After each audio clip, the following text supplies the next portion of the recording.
오직 믿음으로 말미암아라는 제목으로 함께 하나님의 말씀 나누겠습니다. 오늘 설교에서는 먼저 지금까지 배운 하이델베르크 요리문답의 전체 과정을 간단하게 복습하면서 시작하기 원합니다. 하이델베르크 요리문답 1부에서는 우리 인간의 죄와 비참함에 관하여서 이야기했습니다. 모든 사람이 하나님의 법인 율법, 다시 말해서 하나님 사랑과 이웃 사랑을 어긴 죄인이라고 이야기합니다. 그리고 죄인이기 때문에 하나님의 준엄한 형벌이 기다리고 있습니다. 죄와 사망, 형벌 아래에 있는 비참한 존재가 바로 사람이라고 이야기합니다. 그리고 2부에서는 어떻게 구원을 받는가를 다루는데 2부를 시작하면서 어떻게 하면 우리가 하나님의 형벌을 피하고 하나님과 관계를 회복할 수 있는지를 묻습니다. 그리고 그 방법은 바로 하나님의 의가 만족되는 것이라고 답합니다. 그런데 죄인인 우리가 하나님의 의를 만족시킬 수 있습니까? 죄인인 우리가 죄를 더하면 더했지 하나님의 의를 만족시킬 수 없습니다. 그렇기 때문에 이 역할을 대신할 중보자가 필요하다고 했습니다. 그리고 이 중보자는 아무나 할 수 있는 것이 아니라 이 중보자를 할 수 있는 조건도 있다고 했습니다. 혹시 무엇이었는지 기억나십니까? 이 중보자의 조건은 하나님이면서 동시에 사람이어야 한다고 했습니다. 왜냐하면 하나님의 형벌을 감당할 수 있어야 하기 때문에 하나님이어야 하며, 또한 사람을 대신해서 이 형벌을 받는 것이기 때문에 사람이어야 한다라고 대답했습니다. 그리고 이 세상에 하나님이면서 동시에 사람이신 그 중보자, 유일하신 존재가 있습니다. 누구십니까? 바로 예수 그리스도입니다. 그렇다면 모든 사람이 이 중보자 예수 그리스도를 통해서 구원받습니까? 모든 사람이 구원받습니까? 이 신문답을 보면 아담 안에서 모든 사람이 멸망한 것처럼 그리스도를 통하여 모든 사람이 구원을 받느냐라고 질문했을 때 아닙니다 라고 대답합니다. 그러면서 오직 참된 믿음으로 그리스도에게 연합되어 그의 모든 은덕을 받아들이는 사람들만 구원 얻는다라고 이야기합니다. 믿음으로 그리스도와 연합한 사람만이 구원 얻는다라고 이야기합니다. 그래서 바로 이어지는 21문답에서 구원이 무엇이냐고 질문했고, 참된 믿음이 무엇이냐고 질문했고, 그 참된 믿음은 확실한 지식과 굳은 신뢰라고 이야기했습니다. 왜 지식이 필요할까요? 아무 것이나 믿는다고 그것이 다 믿는 것이 아닙니다. 신천지처럼 인간을 구원자로 믿는다면, 근데 정말로 열심히 믿는다면 그것이 참된 믿음입니까? 그래서 자신의 믿음의 내용이 무엇인지, 믿음의 지식이 무엇인지 점검해 보아야 합니다. 그리고 믿음은 또 단지 머릿속의 지식만은 아닙니다. 그 믿음의 내용을 굳게 신뢰하고 예수님께 자신의 진정으로 내어 맡기는 이 굳은 신뢰, 이것이 또 믿음 안에 포함되어 있다라고 이야기했습니다. 그러고 나서 그렇다면 무엇을 믿느냐라고 질문을 했고, 하이델베르크 요리문답은 성경이 이야기하는 모든 내용인데 이 복음이 어떤 한 곳에 잘 요약되어 있다라고 했습니다. 혹시 무엇인지 기억나십니까? 사도신경에 이 복음이 잘 요약되어 있다라고 했습니다. 그래서 바로 지난주까지 우리가 사도신경의 내용을 찬찬하게 살펴보았던 것입니다. 그 믿음의 내용이 무엇인지를 지난주까지 살펴본 것입니다. 그렇다면 오늘 살펴볼 내용은 무엇이냐? 복음의 요약인 이 사도신경을 믿는 사람이 얻는 유익이 무엇인가라는 이야기입니다. 59문답입니다. 이 모든 것을 믿는 것이 지금 당신에게 어떤 유익을 줍니까? 그리스도 안에서 나는 하나님 앞에 의롭게 되며 영원한 생명의 상속자가 됩니다.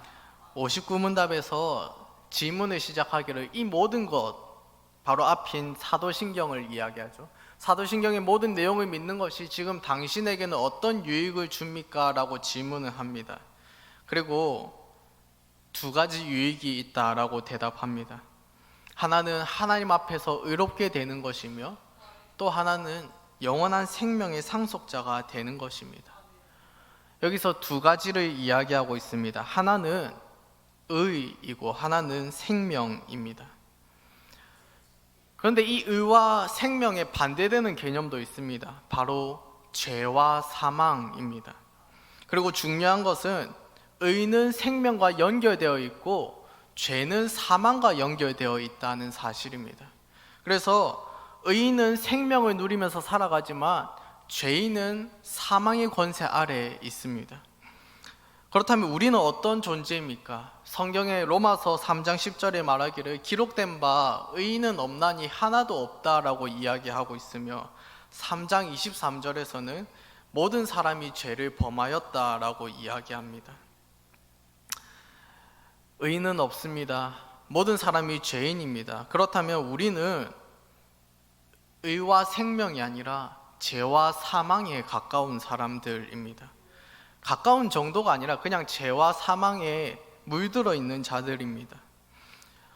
우리는 의를 행하는 의인이 아니라 죄를 짓는 죄인입니다. 그리고 그 결과로 하나님과 관계가 끊어졌습니다. 생명이 아니라 사망의 권세 아래 있는 자들입니다. 그런데도 59문답은 우리가 하나님 앞에 의롭다고 인정을 받고 그 결과로 영원한 생명의 상속자가 된다라고 이야기합니다.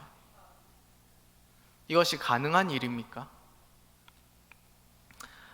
이것이 가능하다면 어떻게 가능할까요? 이것을 육신문답에서 이야기하고 있습니다. 육신문답입니다. 당신은 어떻게 하나님 앞에서 의롭게 됩니까? 오직 예수 그리스도에 대한 참된 믿음으로만 됩니다. 비록 내가 하나님의 모든 계명을 크게 어겼고 단 하나도 지키지 않았으며 여전히 모든 악으로 향하는 성향이 있다고 나의 양심이 고소하지만 하나님께서는 나의 공로가 전혀 없이 순전히 은혜로 그리스도의 온전히 만족해 하심과 의로움과 거룩함을 선물로 주십니다. 하나님께서는 마치 나에게 죄가 전혀 없고 또한 내가 죄를 짓지 않은 것처럼 실로 그리스도께서 나를 위해 이루신 모든 순종을 내가 직접 이룬 것처럼 여겨주십니다. 오직 믿는 마음으로만 나는 이 선물을 받습니다. 아멘. 육신문답의 내용을 이해하려면 먼저 하나님께서 주신 특별한 기관, 양심을 이해해야 합니다. 오늘 육신문답을 보니까 양심이 우리를 계속해서 고소한다라고 이야기합니다. 우리를 계속해서 찌릅니다. 어떻게 찌르느냐 보면은 하나님의 모든 계명을 크게 어겼고 단 하나도 지키지 않았으며 여전히 모든 악으로 향하는 성향이 있다라고 우리의 양심이 우리를 고소하고 있습니다. 진실로 그렇습니다. 남은 나의 행실을 잘 모를 수 있습니다. 그러나 무엇보다 나의 양심은 계속해서 나를 찌릅니다. 너는 하나님의 계명을 어겼어. 너는 하나님의 계명을 하나도 지키지 않은 자야. 너는 지금도 여전히 악을 향하는 본성을 가지고 있어. 너는 죄인이야. 너는 의롭다고 여김 받을 자격이 없는 자야 라고 계속해서 고소하고 계속해서 우리를 찌릅니다. 사실 그 모습, 그것이 바로 우리의 모습입니다. 어떠한 선함도 가지지 못했습니다. 우리의 양심이 정확하고 솔직하게 찌르고 있는 것처럼 우리는 죄인입니다. 그런데 우리의 양심은 우리가 구원에 합당하지 않은 인간이라고 계속해서 우리를 고소하고 우리를 찌르지만 하나님께서 우리를 그 상태에 내버려 두지 않으셨다라고 육신문답은 이야기합니다. 우리의 행실은, 우리의 생각은, 우리의 말은 죄인이기 때문에 의롭다 여겨질 자격이 없습니다. 그래서 우리의 양심이 계속해서 찌르지만 그러나 육신문답을 보면 나의 공로가 전혀 없이 순전히 은혜로 우리가 의롭다 여겨진다라고 이야기합니다. 의롭지 않은 우리가 하나님께로부터 의롭다고 인정받는 것이 어떻게 가능하냐는 이 질문에 육신문답은 오직 예수 그리스도에 대한 참된 믿음으로만 가능하다라고 이야기합니다. 이 믿음은 행위와 반대되는 개념입니다. 우리가 어떤 선한 행실을 해서, 선한 말을 해서, 선한 마음을 품어서 의롭다고 인정받는 것이 아니라 우리의 가장 선한 것조차도 하나님 앞에서 누더기 같은 부족한 모습이지만 믿음으로 말미암아서 하나님께서 우리를 의롭다고 여겨주신다는 것입니다. 이것이 바로 그 유명한 이신칭이 오직 믿음으로 말미암아 의롭다 여김 받는다는 것입니다. 그렇다면 믿음을 통해서 이 일이 우리 속에서 어떻게 일어날까요? 육신문답을 다시 한번 보시면 예수님께서 하나님을 완전히 만족하게 하신 의로운 삶, 예수님의 의로움, 거룩함을 우리에게 무엇으로 주셨습니까? 선물로 주셨습니다. 다시 말해서 우리가 예수님을 믿을 때 예수님의 의로움을 우리의 의로움으로 하나님께서 여겨주신다는 것입니다. 그런데 이것은 신학 용어로 전가라는 것을 먼저 일으킵니다. 우리가 흔히 책임 전가하지 마라는 말을 할 때 쓰는 그 전가입니다. 쉽게 말해서 전가는 뒤집어 씌우는 것입니다. 그런데 이것이 일반적으로는 부정적으로 사용되지만 신학적인 상황에서 이 전가는 얼마나 놀라운 은혜인지 모릅니다. 하나님께서 우리를 의롭다고 여기시기 위해서는 두 종류의 전가가 일어납니다. 그림을 띄워주십시오. 하나는 죄의 전가이며 하나는 의의 전가입니다. 우리는 죄인입니다. 그래서 우리는 죄와 허물을 가지고 있는 자들입니다. 그런데 하나님께서 참된 믿음을 소유한 신자의 죄를 예수님께로 전가해 버립니다. 예수님께서 이 땅에 사시면서 이루신 완전한 의로운 삶의 거룩을, 그것을 참된 믿음을 소유한 신자에게 전가합니다. 의의 전가가 일어납니다.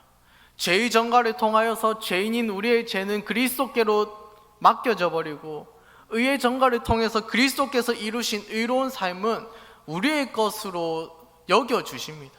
그렇기 때문에 이 죄의 전가와 의의 전가가 우리가 믿을 때 일어나고, 그렇기 때문에 하나님께서는 우리의 행실이나 말이나 마음이 아니라 바로 이 그리스도의 의로움을 보시고 우리를 의롭다고 인정해 주시는 것입니다. 이 놀라운 구원은 오직 믿음으로 말미암아 신자에게 일어납니다. 그렇다면 우리가 참된 믿음을 가지는 이것이 바로 우리의 공로이기 때문에 그럴까요? 오직 믿음에 대해서 더 살펴보기 원하는데 61문답입니다. 당신은 왜 오직 믿음으로만 의롭게 된다고 말합니까? 나의 믿음에 어떤 가치가 있어서 하나님께서 나를 받으실 만한 것은 아니며 오직 그리스도의 만족해 하심과 의로움과 거룩함만이 하나님 앞에서 나의 의가 됩니다. 오직 믿음으로만 이 의를 받아들여 나의 것으로 삼을 수 있습니다. 아멘.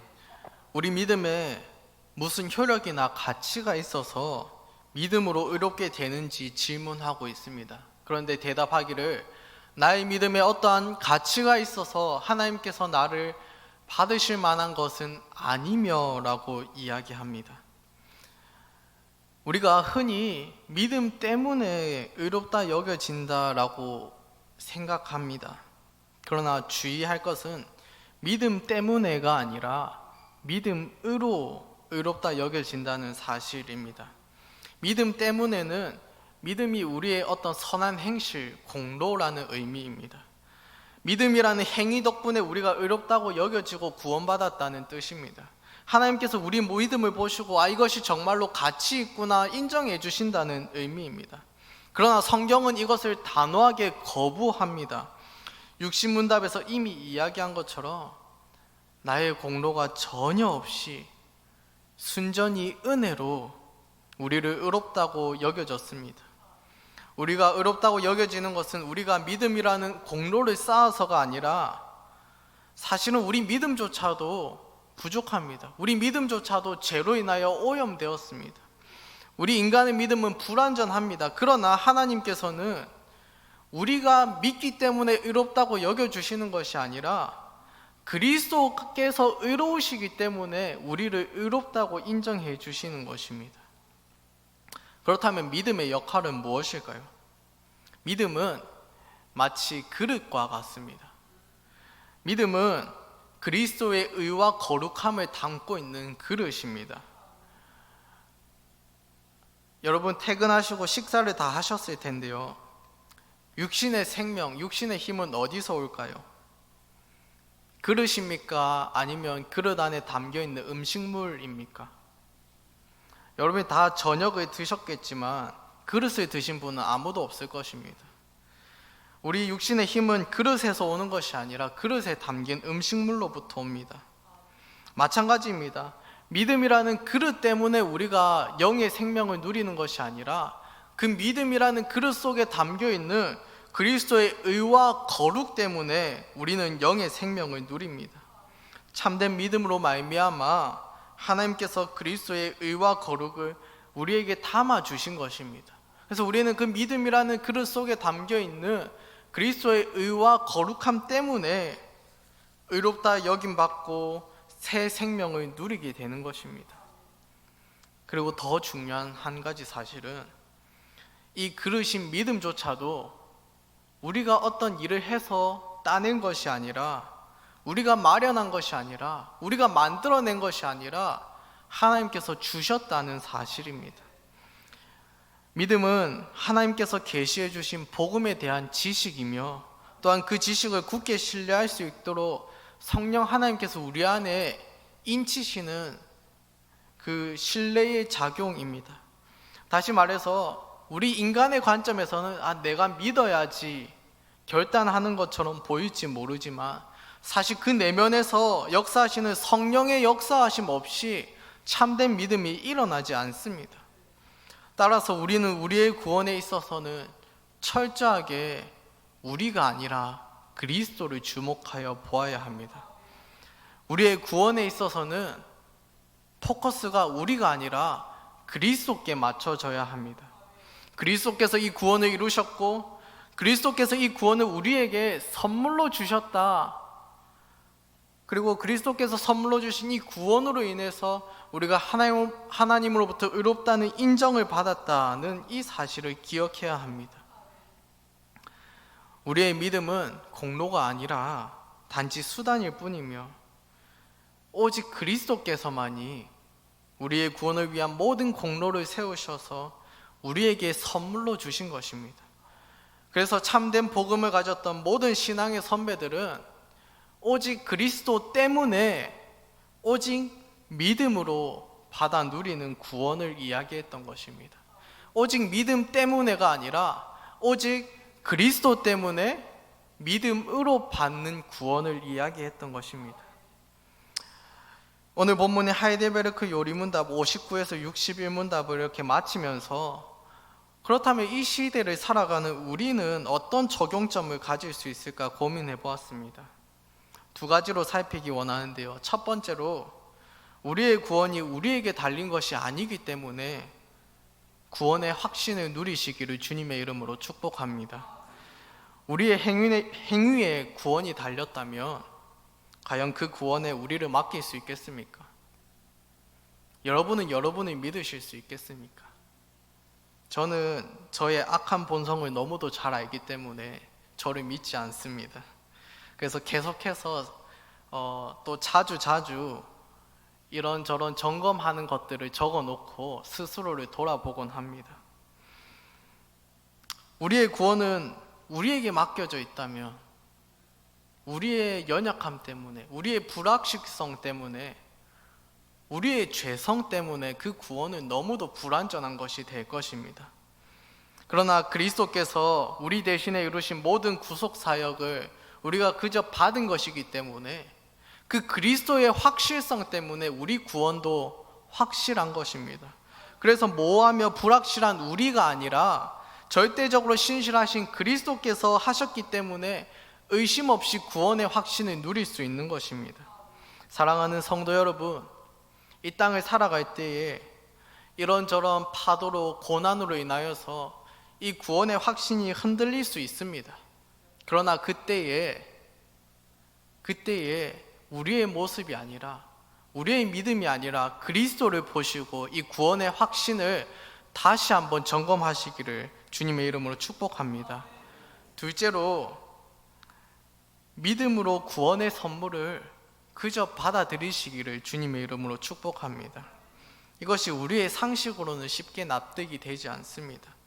세상의 원리로는 쉬이 이해할 수가 없습니다.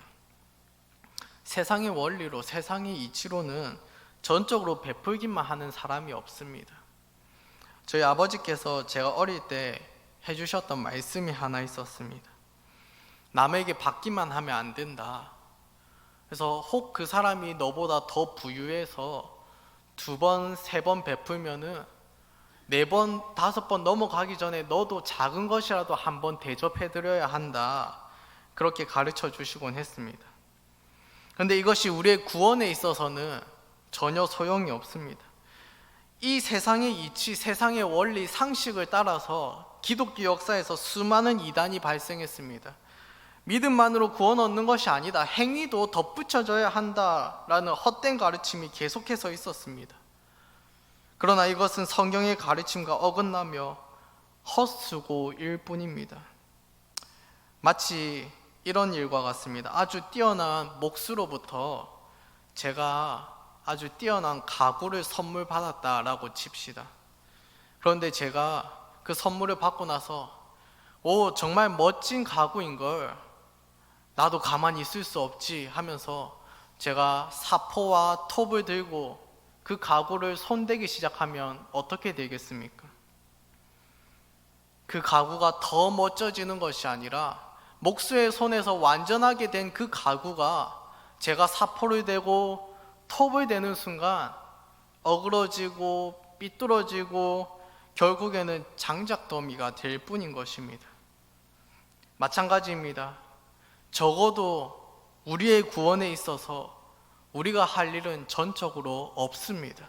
그저 하나님께서 주시는 선물을 믿음으로 받아들이기만 하면 됩니다. 우리의 양심은 계속해서 우리를 찌를 것입니다. 너가 그 구원을 받을 자격이 있니? 그러나 우리의 양심이 우리를 찌를 때 눈을 들어서 그리스도를 바라보십시오. 우리의 공로로 구원 얻는 것이 아닙니다. 이 사실을 인정하지 않는 사람은 사실은 겸손한 것처럼 보이지만 실상은 매우 교만한 사람입니다. 전적으로 하나님만 하실 수 있는 일인데 내가 하겠다고 달려드는 이것은 매우 교만입니다. 구원에 있어서 우리가 할 수 있는 일은 없습니다. 그저 그리스도께서 이루신 일을 믿음이라는 선물을 통해서, 믿음이라는 통로를 통해서 우리는 그저 받아들이기만 하면 되는 것입니다. 그러므로 사랑하는 성도 여러분, 겸손하게 하나님께서 주시는 구원의 은혜를 선물로 받아 누리시기를 주님의 이름으로 축복합니다. 말씀을 정리하겠습니다. 오늘 우리는 참된 믿음으로 우리가 얻는 유익을 살펴보았습니다. 의롭지 않은 자라고 우리의 양심이 우리를 계속해서 찌릅니다. 우리를 계속해서 고소합니다. 그럴지라도 하나님께서 전적인 은혜로 우리를 의롭다 여겨주셨다는 이 사실을 기억하십시오. 우리의 죄는 그리스도께로 이미 넘겨졌습니다. 그리고 우리에게는 그리스도의 의가 이미 넘겨졌습니다. 하나님께서는 우리의 행실, 우리의 말, 우리의 생각, 우리의 마음, 우리의 죄와 허물이 아니라 우리에게 이미 전가된 그 그리스도의 의로움을 보고 의롭다고 인정해 주셨습니다. 이렇게 의롭다 인정받은 자는 영원한 생명을 누리며 살아갑니다. 그리고 이 일은 우리의 어떤 행위가 아니라 하나님께서 주시는 선물인 믿음을 통해서 일어납니다. 참된 믿음을 통하여 하나님께서 주시는 구원의 은혜를 누리며 살아가는 복된 성도들 다 되시기를 주님의 이름으로 축복합니다.